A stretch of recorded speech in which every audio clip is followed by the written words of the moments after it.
Hey everybody, Brian here. In today's video, I'm going to show you how to synchronize Logic with Steinberg Dorico notation software so that from anywhere in Dorico, from its timeline, if you hit play, you're going to have time synchronized playback of the entire project in Logic at the corresponding time. So you end up with this kind of action. And take note of what Dorico is displaying here in its bar and beats display, along with Logic.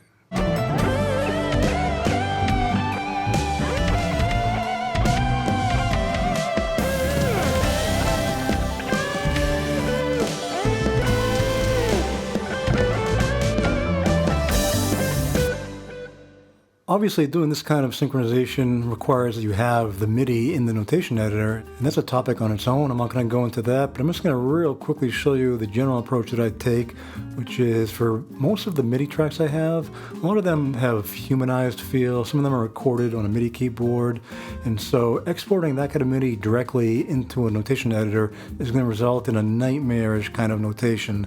So what I tend to do is I create these duplicated tracks, the ones that have 4 notation in the title, and those ones just have cleaned up versions of the MIDI.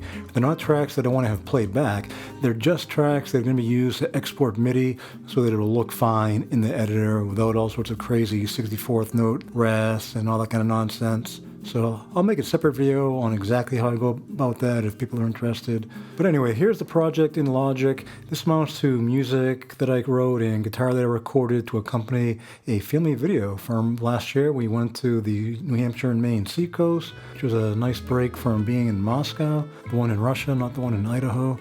So this has a combination of synth leads, synth pads, some plucky kind of instruments, some rhythmic kind of instruments, basses, drums, and the notation looks like this.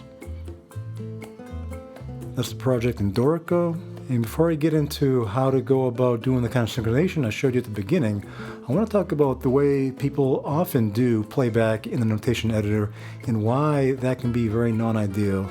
So that'll give some motivation behind why it makes sense to do this kind of synchronization in the first place.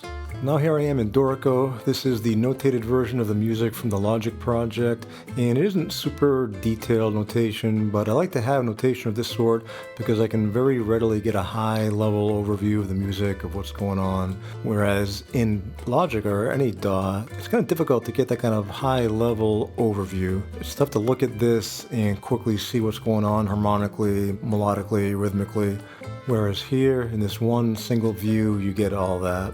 Kind of like looking at an architectural blueprint. So anyway, once you're in the notation editor, obviously you want to be able to play back. So one way people typically go about playing back in a notation editor is they just load up VSTs like you would in a DAW, even though in notation editors you're typically a little more limited with what you can do. But anyway, you can load them up. So here in Dorico, under the VST and MIDI tab, you would have to load every single VST you plan on using, and you might have to fiddle with its presets, get everything how you wanted. And so that's obviously a decent amount of work. I've already done that. If I wanted to add something here, I would have to go all the way to the bottom, hit that plus button, and go searching for a VST. And in Dorico, it's kind of weird. You don't have scroll bars here, so you have to use the mouse scroll wheel or something to see what else is in that list. That can be kind of tedious. And then not only that, you have to go back to this track inspector, and then for every single track, you have to now choose one of those VSTs that you loaded. And I've already gone ahead and done that for this project, but things aren't quite that easy. There's some tricky moments that can come about. For instance, in my case, this choir. In Logic, that choir part, it's multi-channel MIDI. So in this case, I was using various MIDI channels to play back different types of vowel sounds. So here in Opus, there's MIDI channel 1, 2, 3, 4 for the A, E, O, U sounds. And in this case, I couldn't find a preset that had these as articulation switches, and I didn't want to create a custom articulation switch version of this. So it is what it is. In Dorico, that would take a good amount of work to set up the voices for this choir part, and then arrange it so that Dorico could do independent voice playback. It's just a lot of extra work. And also for percussion, likewise, you have to do a lot of extra work to get decent looking notation and plus get the kind of playback you expect. And then not only do we deal with those kind of issues, I also have instruments in Logic that can only be played in Logic, so there'd be no way to actually play those back in Dorico. For instance, this track is labeled Stutter Stack, this heavy fifths, as well as the actual drum track, which is a Logic drummer part. And for those three, you would have to use Mac's IAC MIDI Driver. So for those particular tracks, I've already done that. The routing is to the IAC Driver bus 1. For the drums, I've chosen channel 10. For the heavy fifths, I've chosen channel 2. And for the stutter stack, I've chosen channel 1. And then back in Logic, for each of those tracks, I have to tell it to listen to the driver. So IAC Driver bus 1, the stutter stack, that's channel 1. For those fifths, it was channel 2. And then for drummer, it was channel 10. And then for each of those tracks, I have to hit the I button so that they're all listening in. Now with all that setup done, we can play it back in Dorico.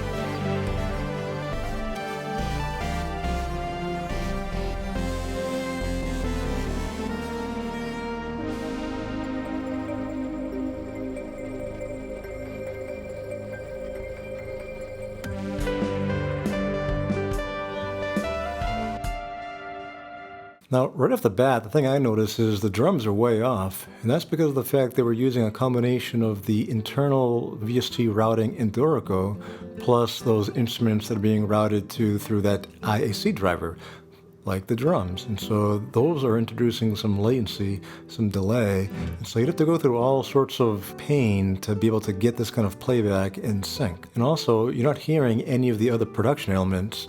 You're only hearing the VSTs producing their output. So all the work I did on the production in Logic, the effects, all the mixing, everything involved in creating this production, I'm not going to have the benefit of hearing that in Dorico. Now, a second way people tend to go about playback, at least on the Mac side, is they'll route all of their MIDI directly to Logic. And we kind of got a preview of how to do that when I showed you how we use those IAC drivers. So now let's have all playback go back through the IAC driver, and that way all the instruments should be in sync with one another. So now I've just opened up a different version of this Dorico project where I already have all those tracks set up to play back through that IAC driver, or actually drivers in this case. And the first thing to do before even using that IAC driver is you have to go to the Audio MIDI tool in Logic. So under Applications, Utilities, Audio MIDI Setup, and then go to Window, Show MIDI Studio. And you might see this IC driver, but grayed out, not with this bright red color here. So what you do is you just click on it, double click on it rather, and then you make sure that for each bus you have, that device is online is checked off. Each bus can support 16 MIDI channels. I added a whole bunch of buses so that I could deal with as many channels as I need. And you would do likewise for your case. So I'm going to close out of here. And for each of those buses that I plan on using in Dorico, I need to do something in Dorico Preferences under Play. And you probably think we need to enable those drivers, but actually we need to disable them. So by default, you're going to see all these checked off, whatever MIDI input devices you have on your system. So in my case, these were initially checked off, all of them, and then I just unchecked them. This is to prevent internal MIDI loops going from the output back to the input. So anyway, it's just something you need to do on the Dorico side. So that's the first thing. And then on the Play tab, under VST and MIDI, under MIDI instruments. Now see here, I don't have any VST instruments because everything's just going to get played back in Logic. So under MIDI instruments, I've chosen the IC driver bus 1, which will give me 16 channels, and then driver bus 2 to give me the additional channels I'll need because I have more than 16 tracks here. And now I'll go back to the track inspector, and for every single one of these tracks, I need to choose an IC driver bus and a MIDI channel. So I'm starting with channel 1 on driver bus 1, and then channel 2, also driver bus 1, etc., all the way up until I've used 16 channels. So that happens when I come to this particular bell synth. So now I've switched to driver bus 2, and now back to channel 1, and again I'm going to increment those all the way up. So that's what you do on the Dorico side. And then on the Logic side, you have to do a mirror image of that setup. So here for every single track, I'm choosing the IAC driver bus the same way I chose it in Dorico and assigning it the same channel to listen in on.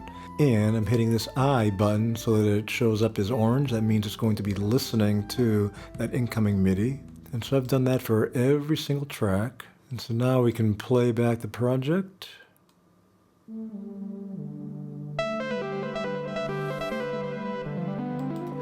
Now, one thing to know right away is notice how in Logic there's nothing happening in the transport.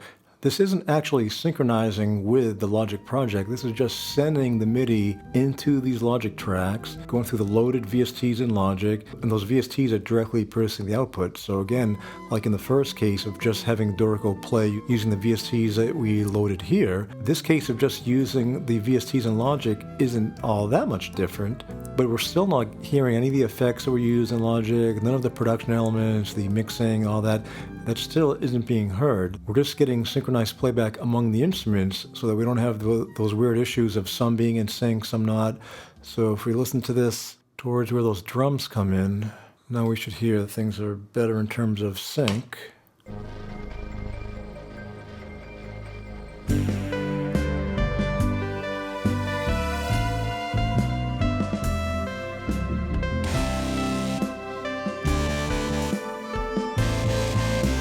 Now the one thing to notice here is the cursor is no longer corresponding to when we have the output. So if we go back to the very beginning, you'll notice that when the output finally comes, the cursor is at beat 2 or so.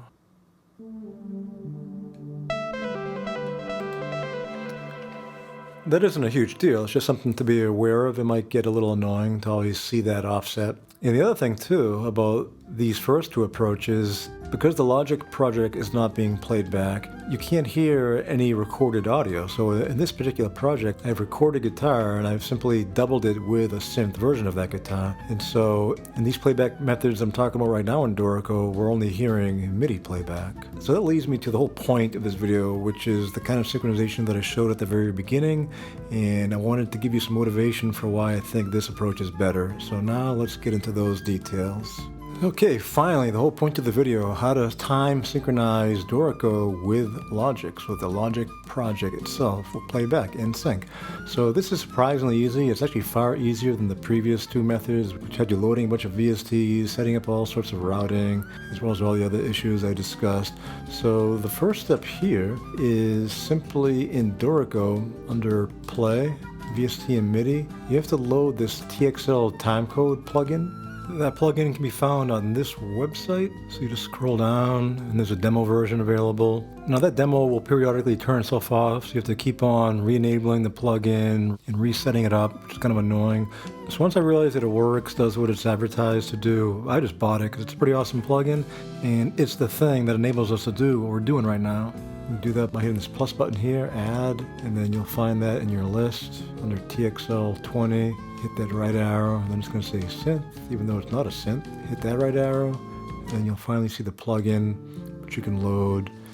And then all you need to do is choose MTC, and then for the MIDI, choose some IAC driver. I'll choose the first one. And then I'm going to choose the FPS to correspond with what I have in Logic. That project is 25 frames per second, so that's all we need to do. So we just have this one VST instrument, that TXL Timecode. We don't even need to add anything under MIDI instruments. Notice how in the plugin itself, it's able to see those MIDI outputs. So we already chose it there, nothing to add here. And then for any given track, I don't think it's even important which one. Go over to Track Inspector, and then under Routing, choose that TXL Timecode plugin, and that's it. For the other tracks, I didn't choose anything. The routing is just empty, except for one track. And now on the Logic side, go to File, Project Settings, Synchronization. And then I think by default, Logic has this plays at SMPTE set to 1 hour in. We're going to set that to 0 because that TXL timecode plugin, it is associating 0, 0, 0, 0, 0 with bar 1, B1, etc. So make sure you set it that way. Here's my Logic frame rate 25. That's what I also set in that TXL timecode plugin. I don't know if this makes a difference. I check it off anyway, auto detect format of MTC. Under MIDI here, destination, nothing to do here because we're not sending MTC from Logic. There's no destination from Logic. Logic is the destination from Dorico. None of this matters. Keep that all unchecked. Now in the MIDI sync settings, I think this is the default. You can keep things as are. Now notice how in Logic, notice how we have this sync icon lit up. Also notice I've turned off the input monitoring for all these tracks. We don't need any of that. We don't need to tell these tracks to be listening to an IAC driver or anything. All we need to do is just make those settings that we just did under project settings synchronization. And that's it. Now we'll go back to Dorico. By the way, notice how Dorico is showing the BPMs as 140 starting at bar 2. In Logic, there was no BPM change at bar 2. The whole project is at 140 BPM. But maybe because I imported this brass synth track that had its music starting at bar 2, that's how it decided to insert that BPM at bar 2. But either way, this first bar is empty, so it's not too important. And now we can hit play, and we'll have synchronization of the project in Logic. And it doesn't matter where the cursor initially is in Logic. I just set it back to the beginning. It also doesn't matter where we start in Dorico. Either way, it's going to play back at the same position. They're going to be synced. So we'll hit play. And now see what's happening here.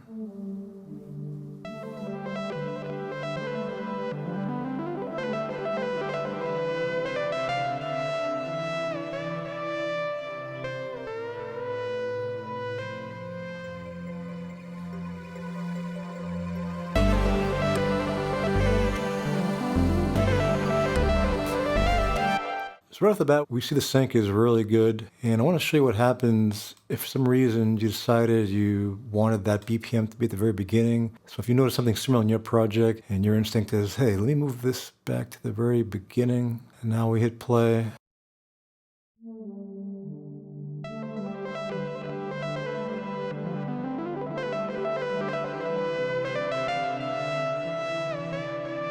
So now the cursor and the audio output aren't syncing up. It isn't a huge deal, whereas before, we're hearing the output corresponding where the cursor is. In this case,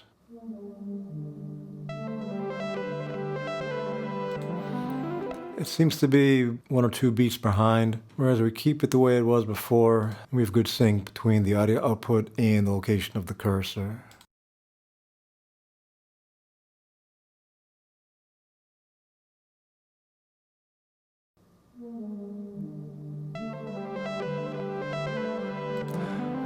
And also, you might notice sometimes at the very beginning, there's some weird things that can happen. So here, it looks like it was pitch shift a little bit, and then it finally corrected itself. So just something to watch out for. I notice sometimes it happens, sometimes it doesn't. It's kind of unpredictable. Something worth testing is to see what happens if we have an additional tempo change. So I'll go add a change somewhere. Let's say at bar 11 here, Shift T. We'll have that go up to 150 beats per minute at bar 11, and in Logic, you have to do the same thing. And I'll start playback a little before that.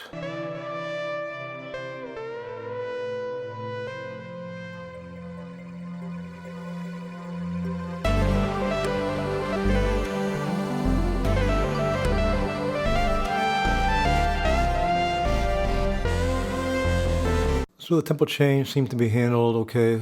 Synchronization stayed in lock.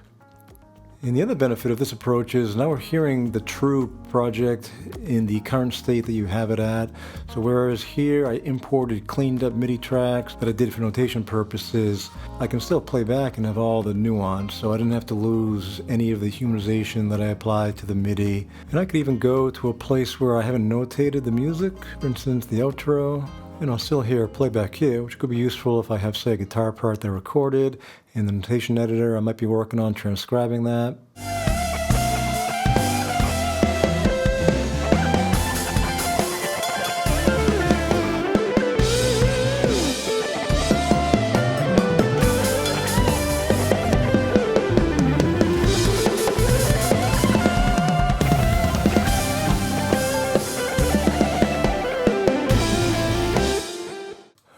Looks like I did get some notation in for this dreamy synth for a couple bars there.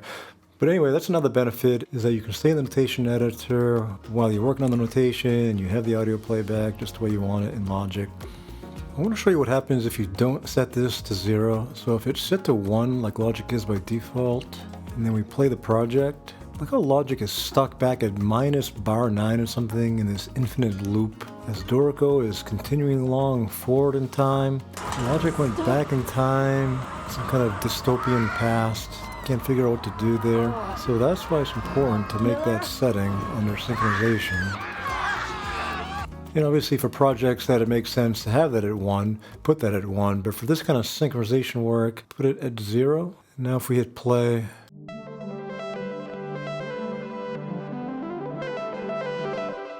now Logic understands what to do with that incoming MTC. The other thing to pay attention, and this is really the least important part of this whole entire video, but maybe for some people it's interesting. Notice how when you hit play, Logic jumps back to bar 0 and something.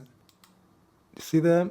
You have to be focusing your eyes on the upper left corner, which would be kind of a weird thing to do as you're watching a video. But if that happens to draw your attention and it annoys you, there's something you can do about it. And I actually do find it kind of annoying. There's something unnatural. Kind of like when I watch people who are driving on those segways, the weird way their body is vertical, with their arms vertically hanging down, their hands vertical. Just that whole strange vertical look.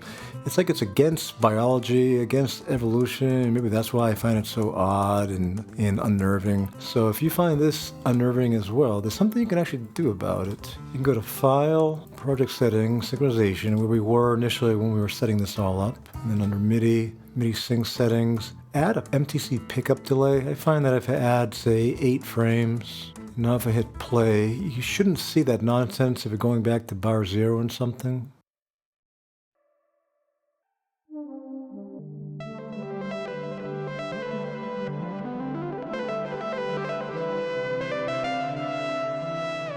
Now it did have that nonsense where initially the pitch was up a little bit, and I haven't figured a way to get that to never happen. It seems kind of unpredictable. If anybody can figure that out, please put it in the comments. It would be awesome to get rid of that kind of strange pitch glitchy behavior that sometimes happens in the first bar or two. If anybody's wondering, I've actually tried this in MuseScore as well. In fact, my whole reason for switching from MuseScore to Dorico was the fact that I couldn't do this in MuseScore. In MuseScore, I added this TXL Timecode to one track. I set it up the same way I did in Dorico, send on IAC Driver bus 1. And no matter what you do with MuseScore, under audio and MIDI, if I deactivate these to prevent them from having a negative effect on this plugin's action, nothing happens. Even though Logic is listening to MTC and this timecode plugin should be outputting it, nothing's happening. So it seems in MuseScore, even if you have this TXL Time plugin, and this plugin thinks it can send MTC, it seems to not be receiving what it needs from MuseScore. So MuseScore is interfering in this plugin's ability to send MTC from the timing info that's in MuseScore. And it's kind of a weird decision. I have no idea why in MuseScore they wouldn't want you to have that ability. But anyway, if anybody can disprove me, can get this working, please let me know.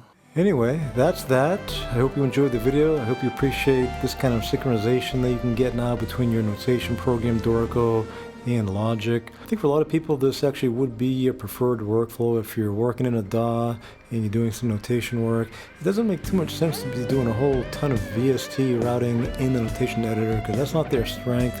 Because after all, you already have all that work that you did in your DAW, and the synchronization setup, like I showed you, is actually pretty easy. And so with this approach, I think you have pretty good integration between your production work on the DAW side and whatever you want to do on the notation side. And for those of you interested, I'll go more into detail on how I set up these kind of projects in Logic, the whole thought process, how I tend to think like an arranger or orchestrator for organizing my music and producing it in Logic. So that'll be in some upcoming videos. Anyway, till next time.